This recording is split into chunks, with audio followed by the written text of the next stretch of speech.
Buongiorno e benvenuti all'Almanacco. Oggi è mercoledì 29 luglio 2026.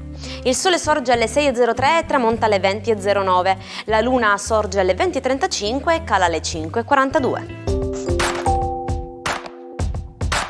Oggi si celebra Santa Marta. Il nome Marta ha origine aramaica e significa signora, padrona. Oggi si celebra la giornata mondiale della tigre.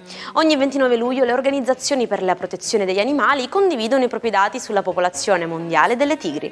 Nonostante un lieve miglioramento negli ultimi anni, questa specie è ancora a forte rischio estinzione. Deforestazione e bracconaggio rimangono le piaghe principali per la regina della giungla, ambita ingiustamente per la sua meravigliosa pelliccia striata. Sono 45 le candeline per il leggendario pilota spagnolo Fernando Alonso. Nel 2005 e nel 2006 ha conquistato il mondiale di Formula 1 con la Renault. Dopo un quinquennio indimenticabile in Ferrari ed il ritorno ai vertici con l'Aston Martin, Alonso continua a mostrare che il talento non ha età, restando uno dei piloti più veloci e amati del circus. Auguri anche a Josh Rodnor, che oggi festeggia i suoi 52 anni. L'attore, regista, musicista statunitense è entrato nel cuore di milioni di spettatori, interpretando il romantico e sognatore Ted Mosby nella celebre serie How I Met Your Mother. Oltre alla recitazione, Rodnor è un apprezzato autore di film indipendenti. Ed infine compie 44 anni Alison Mack, attrice statunitense nota soprattutto per il ruolo di Chloe Sullivan nella serie TV di successo Smallville. La sua carriera, iniziata da giovanissima nel mondo della pubblicità e del cinema, l'ha resa uno dei volti più popolari della televisione degli anni 2000. Elfi, uomini nani e hobbit abitano la Terra di Mezzo, su cui incombe la minaccia di Sauron. Il mondo immaginario de Il Signore degli Anelli, creato dalla penna di J.R.R. Tolkien, si spalancò per la prima volta ai lettori il 29 luglio del 1954.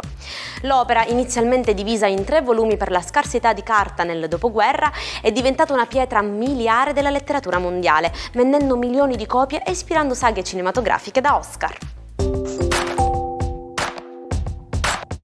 Sapete perché se soffiamo l'aria esce fredda mentre se alitiamo esce calda? È una percezione dovuta alla velocità del flusso d'aria. L'aria che esce velocemente quando soffiamo trascina con sé le molecole d'aria circostanti più fredde e sottrae così calore alla pelle più rapidamente.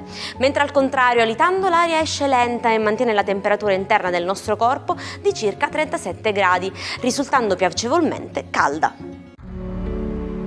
Benvenuti a metà settimana.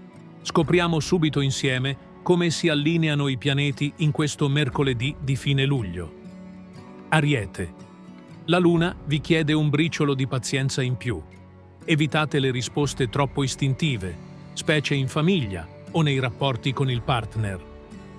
Toro. Giornata super favorevole per i contatti. Se avete una richiesta da fare o un progetto da presentare, muovetevi oggi. Avrete successo. Gemelli. Siete molto concentrati sul lato pratico ed economico della vita. Ottimo momento per fare acquisti intelligenti o rivedere i vostri piani. Cancro. Con la luna che entra nel vostro segno, le emozioni si fanno intense e magnetiche. Sarete irresistibili. Seguite il cuore senza paura. Leone. Il cielo vi consiglia di rallentare il ritmo.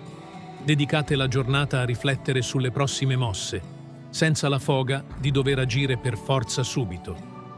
Vergine. Sarete l'anima del vostro gruppo oggi. Le stelle favoriscono gli incontri con gli amici e i progetti di squadra.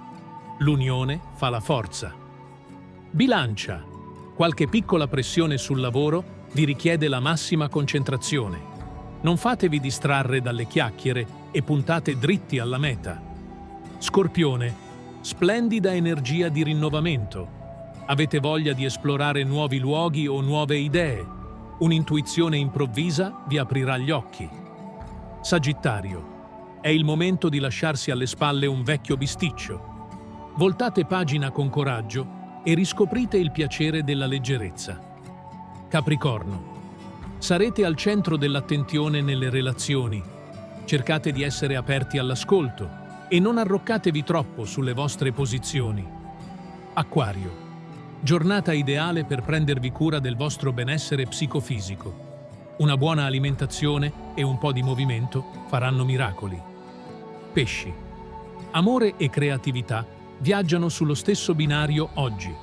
Sarete incredibilmente ispirati, perfetti per vivere momenti di pura magia romantica. Che sia per tutti un mercoledì fantastico. Ci sentiamo domani con il prossimo appuntamento astrale. È il 29 luglio del 1976 quando il presidente del Consiglio, Giulio Andreotti, nomina la prima donna ministro della storia d'Italia.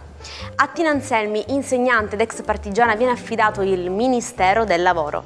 Grazie al suo impegno, l'anno successivo vedrà alla luce la prima legge sulle pari opportunità, un passo fondamentale per eliminare le discriminazioni salariali tra uomo e donna. C'è chi va in palestra, chi urla e chi si rifugia nei videogiochi per scaricare la tensione. In inglese esiste un'espressione perfetta per indicare ciò, to blow off steam, che letteralmente significa far sfiatare il vapore. Proprio come una pentola a pressione, quando accumuliamo troppo stress o rabbia, abbiamo bisogno di una valvola di sfogo per ritrovare l'equilibrio. Oggi parliamo di Marta Marzotto, icona assoluta di stile. Dalle risaie dove lavorava come mondina, Marta scalò le vette dell'alta società milanese, diventando modella e poi contessa, sposando Umberto Marzotto. Fu poi la musa del pittore Renato Guttuso e una regina dai salotti romani. Donna brillante e coraggiosa, dopo il divorzio lottò per mantenere il suo cognome acquisito, dimostrando che la nobiltà più importante è quella del carattere e della personalità. E ci salutiamo con la nostra frase del giorno, che oggi è un pensiero di Tina Anselmi. La democrazia ha bisogno di normalità. Che poi ognuno di noi ha un proprio concetto diverso di normalità e magari anche con qualche punta di follia che non guasta mai. Noi ci vediamo domani sempre qui alla stessa ora e sugli stessi schermi per tante nuove scoperte. Una buona giornata dalla vostra Jaire.